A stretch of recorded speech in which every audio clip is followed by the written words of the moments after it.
Gostaram do feriado, mais um feriado, dia do professor, né? Meu dia, o dia de todos os professores do mundo inteiro.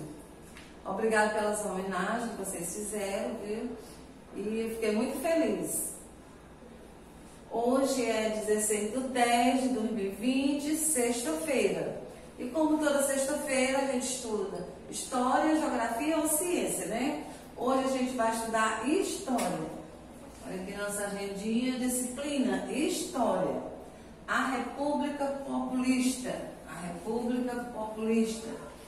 Tarefa de casa, livro de História, páginas 68, 69, 74, 75 e 77. Faço a agenda, peço para a mamãe assinar, assinatura da mamãe. Um beijão da tia Beth. E como estamos no mês de outubro ainda, a gente está colocando o nome de vocês em homenagem ao Dia da Criança.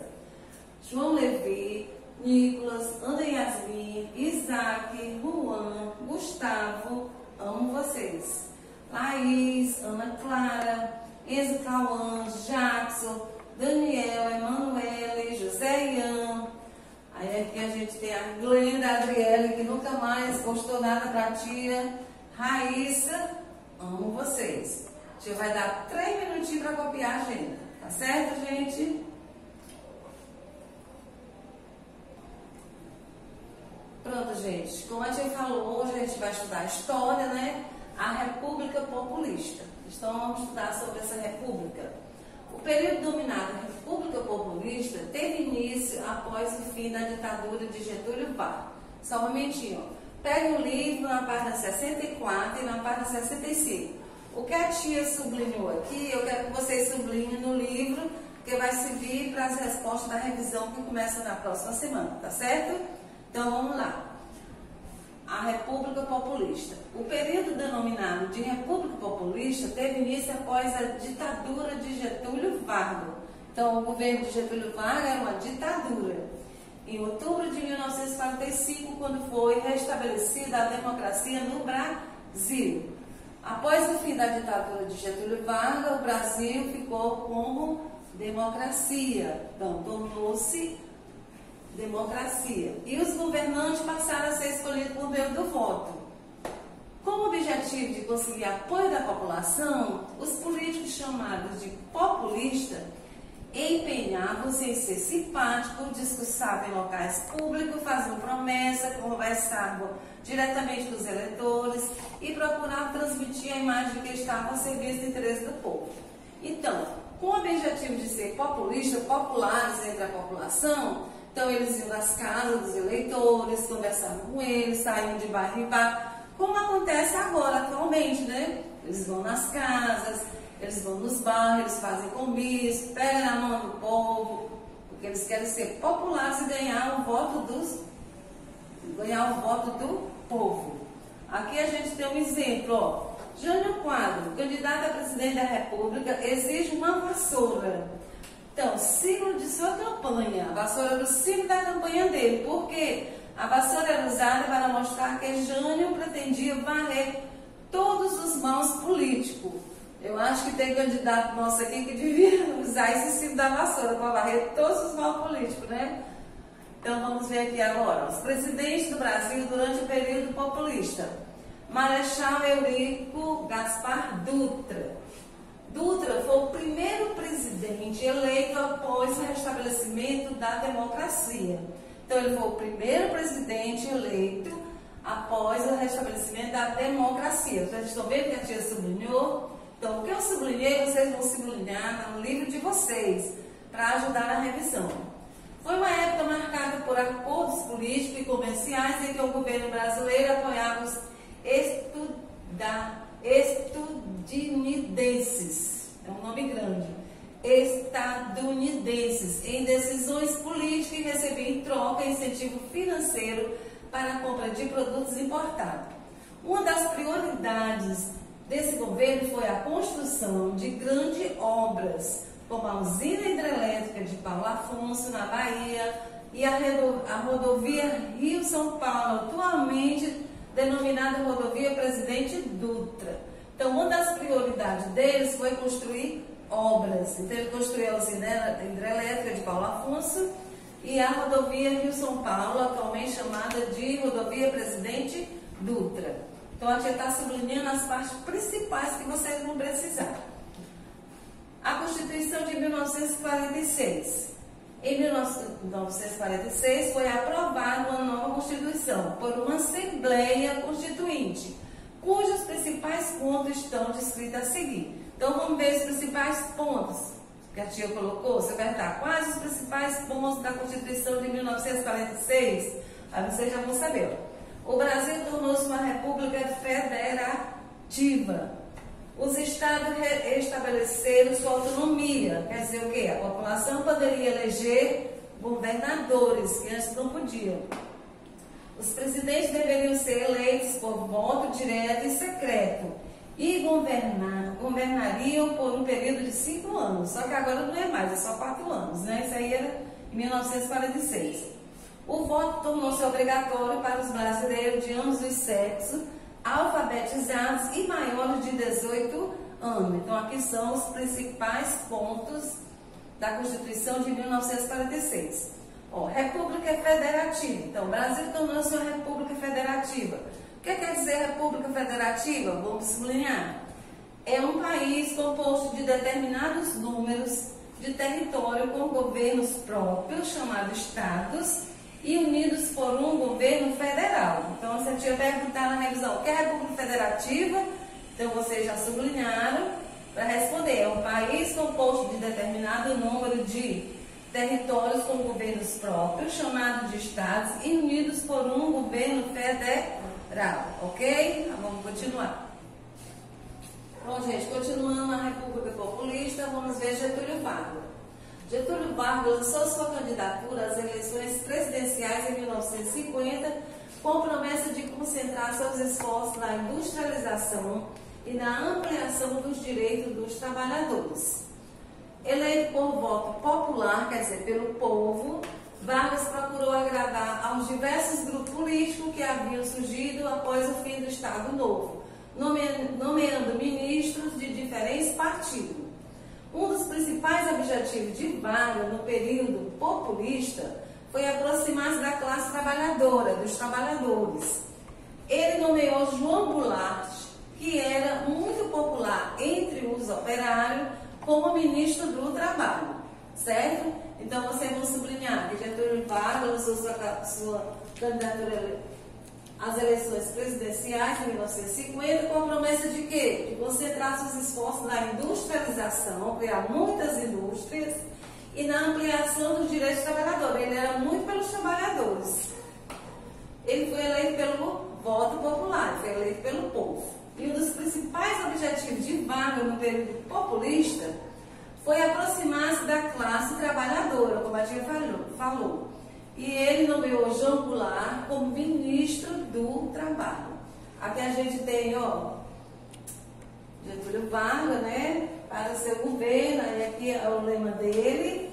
Aí, aqui, liderou uma campanha de valorização dos recursos nacionais. Um dos lemas dessa campanha era o petróleo é nosso. E ela foi concluída em 1953 com a criação da Petrobras, empresa nacional destinada a explorar o petróleo. Viu? Então ele criou a Petrobras, em 1953. Apesar da política modernizadora e desenvolvimentalista de Vargas, uma grande crise política afetou gravemente o seu governo, que passou a ser duramente criticado por jornalistas, políticos, oposicionalistas e militares. Aí o que foi acontecer? Ele ficou muito triste, muito chateado, porque todo mundo criticando ele, ameaçado de perder o poder novamente. Vargas suicidou-se no dia 24 de agosto de 1954, certo? Preste atenção no que a tia sublinhou, ó. Viu que isso aqui vai ser colocado na revisão, então vão sublinhando também no livro, tá certo? Getúlio Vargas. Agora vamos para Juscelino Kubitschek, que era um dos presidentes da República Populista. Juscelino Kubitschek de Oliveira. No decorrer do mandato de Juscelino Kubitschek, também chamado de JK, o país foi marcado por acelerado desenvolvimento industrial. Juscelino criou um plano de metas que estimulava investimentos em 5 setores: alimentação, educação, energia, transporte e indústria, com destaque para esses últimos. Seu slogan, quer dizer, o slogan da campanha dele era 50 anos de progresso em 5 anos de governo. Então ele queria desenvolver o Brasil 50 anos em 5 anos do seu governo. No período conhecido como Ano JK, o governo promoveu instalações de indústria e a construção de estrada, portos e rodovia para o transporte de pessoas e mercadoria. Por outro lado, os altos investimentos geraram dificuldades econômicas iniciadas em seu governo, que permaneceram nos anos seguintes. Agora vamos ver o que aconteceu aqui no período de JK. A nova capital. Foi criada uma nova capital. Inaugurada em 21 de abril de 1960, qual é a nova capital? Brasília. Passou a ser a nova capital. A construção da cidade, planejada pelo urbanista Lúcio Costa, e cujos prédios e monumentos foram projetados pelo arquiteto Oscar Niemeyer, e é a obra mais conhecida da administração de Juscelino Kubitschek. Então, qual é a capital do Brasil? Brasília. Quando ela foi fundada, inaugurada em 21 de abril de 1960. Quem construiu? A construção da cidade foi planejada pelo urbanista Lúcio Costa. E quem projetou? Foi projetada pelo arquiteto Oscar Niemeyer. Por isso que a gente está sublinhando para vocês, não teve dificuldade. O lugar escolhido para a implantação da nova capital federal do Brasil foi o centro de território, o centro do território nacional, bem no centro do território nacional. Considerado um lugar estratégico, pois serviria de eixo de ligação entre o norte e sul e o leste e oeste do Brasil. Nas proximidades de Brasília, ergueram-se pequenas cidades onde viviam os trabalhadores que a construíram, conhecidos como candangos. Quem são os candangos? Esses trabalhadores eram originários de diferentes regiões do país e mudaram-se para o local em busca de trabalho e melhores condições de vida. Então, o candango eram os trabalhadores que vinham das outras regiões à procura de emprego e de melhorar a vida deles, né? Porque eles vinham das outras regiões ajudar na construção de Brasília. Eles eram chamados de candangos, tá certo? Vamos continuar. Pronto, gente, continuando com um dos presidentes da República Populista, Jânio da Silva Quadros. Depois de ter sido prefeito de São Paulo, Jânio Quadros foi eleito governador daquele estado e em seguida concorreu ao cargo de presidente. Durante a campanha presidencial, Jânio conquistou grande parte do eleitorado, prometendo combater a corrupção. Ele criou a expressão varrer toda a sujeira da administração pública e o símbolo de sua campanha era uma vassoura. Jânio tomou posse em 31 de janeiro de 1961, mas renunciou 7 meses depois, em 25 de agosto, em meio a uma crise política. E como a tia falou, bem no comecinho, que o lema dele era uma vassoura, porque ele queria varrer todos os maus políticos. Só que ele governou pouco, né?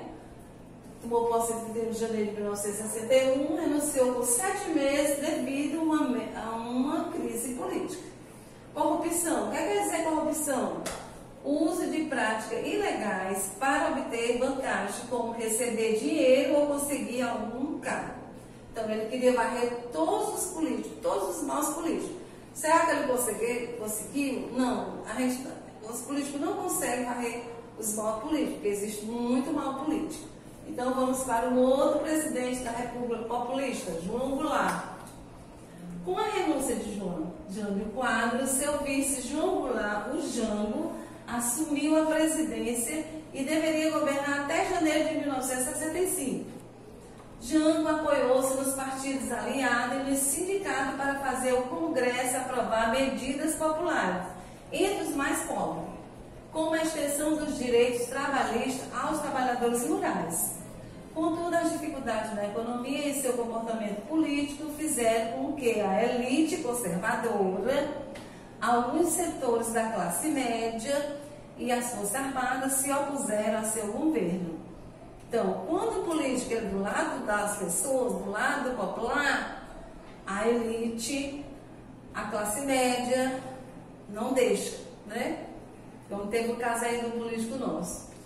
Então, enfraquecido politicamente, Jango foi retirado do governo em 31 de março de 1964 por uma ação organizada pelas Forças Armadas, que instaurou uma ditadura no país. Então, as Forças Armadas fez ele sair e colocou a ditadura no país.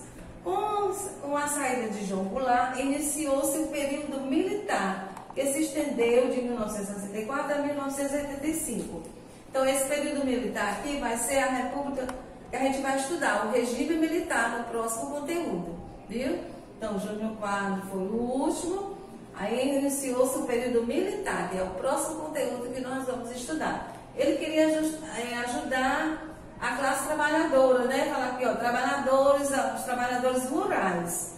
Mas como político que quer ajudar os pobres, não consegue, é logo tirado do poder. Certo, gente? Até a nossa próxima aula, que vamos estudar o período militar, que é o regime militar. Vamos para a atividade de casa agora.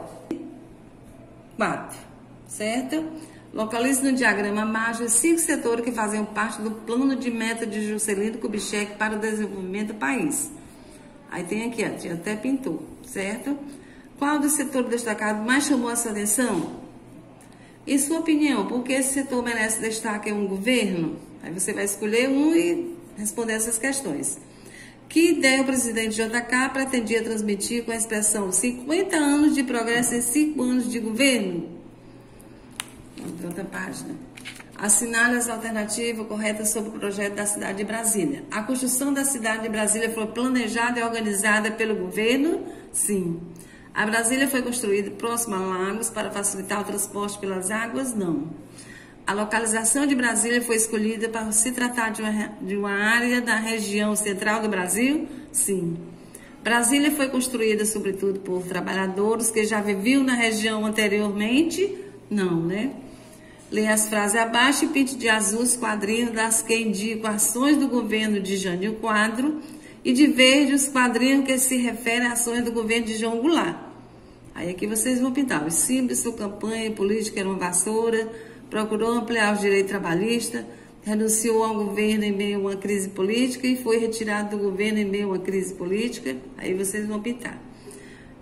Diferentemente de Brasília, muitas cidades não foram planejadas e enfrentaram dificuldades com o crescimento desordenado.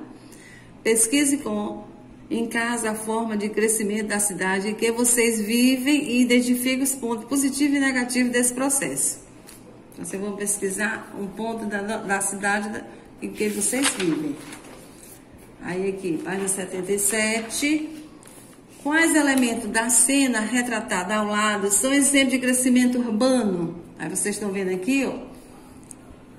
São a presença de muitos carros e pessoas em uma rua repleta de edifícios. Então, tem edifícios, carros e pessoas, muito carro e muitas pessoas, que é um exemplo de um crescimento urbano, tá certo? Bom final de semana, até segunda-feira, se Deus quiser. Tchau, um beijão da tia.